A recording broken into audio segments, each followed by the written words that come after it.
السلام علیکم سامعین، 25 ذی الحجہ کی تاریخ شروع ہو چکی ہے، 13 جولائی ہے۔ عنوان ہے 2 اہم خبریں۔ پہلی خبر قرآن کریم کے تعلق سے ہے۔ اقوام متحدہ میں سویڈن کے خلاف ایک قرارداد پیش ہوئی۔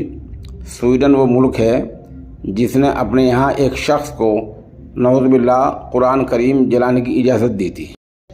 اکثر ممالک نے اس کی مذمت کی ہے اور خاص طور سے مسلم ممالک نے اس کی شدید مذمت کی ہے۔ اسلامی ممالک کی تنظیم نے اقوام متحدہ میں سویڈن کے خلاف قرارداد پیش کی، یعنی قرآن جلانے کے معاملے میں قرارداد پیش کی۔ قرارداد پاس ہو گئی ہے۔ سب سے اہم بات یہ ہے کہ اس قرارداد میں ہمارے ملک وطن عزیز ہندوستان نے عرب ممالک کی حمایت کی ہے اور کہا کہ ہم بھی اس کی مذمت کرتے ہیں اور کسی بھی مذہبی کتاب کو نہیں جلایا جانا چاہیے۔ اس خبر کو ہم بے کم و کاست بلا کسی تبصرے کے پیش کر رہے ہیں۔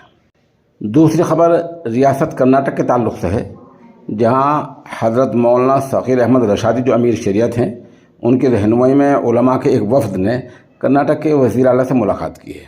ملاقات کر کے یکساں سول کوڈ کے بارے میں انہیں سمجھایا، پوری بات بتائی تو کرناٹک کے وزیر اعلیٰ نے یہ وعدہ کیا ہے، بھروسہ دلایا ہے، یقین دہانی کرائی ہے کہ کرناٹک میں یکساں سول کوڈ لاگو نہیں ہوگا اور آئین ہند کے مطابق ہر شخص کو دفعہ 25 کے تحت اپنے مذہب کے مطابق آزادی کے ساتھ زندگی گزارنے کا بنیادی حق حاصل ہوگا۔ ایسا کرناٹک کے وزیر اعلیٰ نے علماء کی جماعت کو یقین دلایا ہے، جو خوشکن بات ہے۔